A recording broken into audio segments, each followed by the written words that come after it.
Guys ગાજર ડુંગળી શાક બનાવવા માટે ગાજરનો ડુંગળી જોશે અને મરચું મીઠું હળદર જોશે, એટલું જોશે. તેલ, ગાજર ડુંગળી દેખી શકો તમે.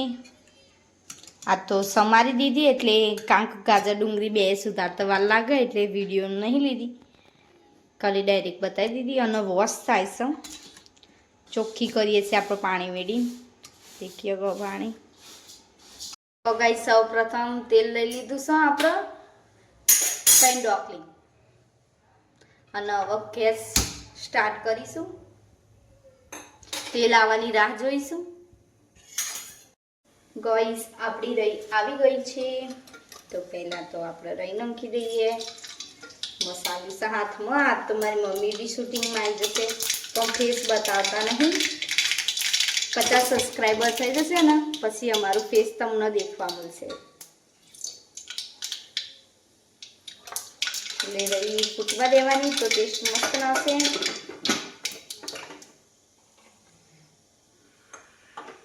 પછી આપણે જીરું નાખી દેવાનું. પછી શાક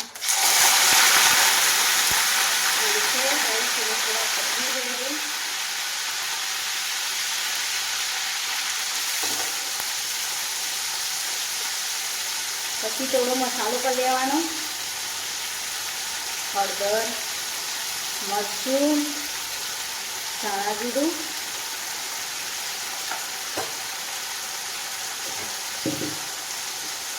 આ તો રાતની કુકિંગમાં ગાઈસ છે ને તે અમે શાક બનાવીશું.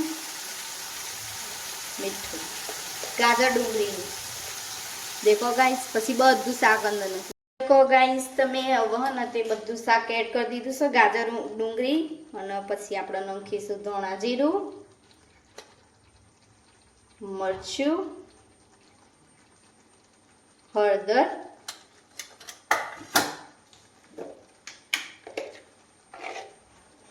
અને મીઠું.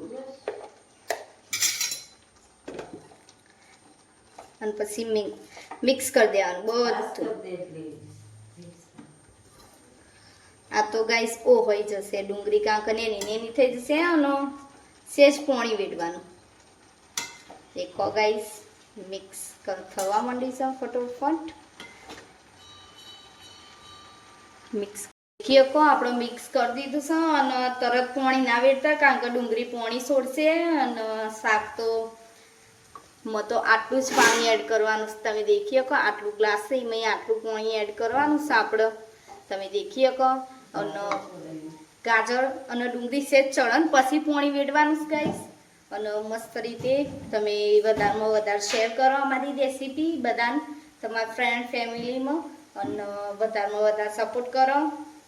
વગર ઓળખોણે મારા 9 સબસ્ક્રાઈબર થયા, એટલે થેન્ક યુ જેને બી સબસ્ક્રાઈબ કર્યું હોય. અને ગાઈસ થોડું ચડન પછી પાણી વેડીએ.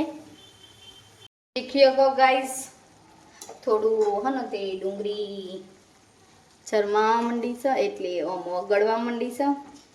દેખો કેટલું પાણી છે. આપણે કશું કત્તી કે નહીં વેડ્યું, કત્તી કે નહીં વેડ્યું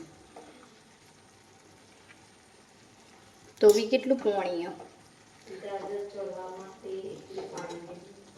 ડુંગળી તો જાતે જ ચડી જાય ગાઈસ, પણ આ ગાજર રહ્યું નહીં ને ચડવા એટલે આટલું પાણી એડ કરી દઈએ છીએ. આપણે મસાલો છે ચડમ પછી હો. બસ હવે ચડવા દેવાનું મસ્ત રીતે શાક. અને જે તમને મેં પહેલાં બી શીખવાડ્યું હો એ રીતના ચેક કરી શકો તમે. કો ચડે એટલે આમ લઈને હું કરીને દબાવવાનું. ચડી ગયું હોય તો સોફ્ટ હોય, ના ચડ્યું હોય તો કડક હોય. એટલે ગાજર ડુંગળીનું શાક મસ્ત લાગે ગાઈસ. તમે બી બનાવજો ઘરે, ના બનાવતા હોય તો. અને હમણાં સપોર્ટ કરજો. હવે ચડવા દઈશું થોડીક વાર, જે 5-10 મિનિટમાં ચડી જ જતું હશે, કારણ કે વાર ના લાગે ડુંગળી ચડતો, ખાલી ગાજરમાં ચડતો વાર લાગે. આપણું શાક તો રેડી થવા આવી છે. સેજ હવે તેલ છૂટો એટલે શાક તૈયાર થઈ જશે. લજીજ શાક. અને તમે બી બનાવજો, મસ્ત લાગે. હું તમને બતાવું કહો ને તે ગાજર ચમનું ચડી ગયું એવું. દેખો ભાગી છે ને એ રીતના ગાજર ચડી જાય એવું ચેક કરવાનું. અને આપણું શાક રેડી છે હવે ખાવા માટે. દેખો આ બધું તેલ જ છે, પાણી તો જતું રહ્યું. પાણી તો બધું ગાજર પી જાય ચડે ને એટલે. ચલો લાઈક કરી દેજો, શેર કરી દેજો, સબસ્ક્રાઈબ કરી દેજો. આપણું શાક રેડી થઈ ગયું છે. દેખીએ કો લજીશ.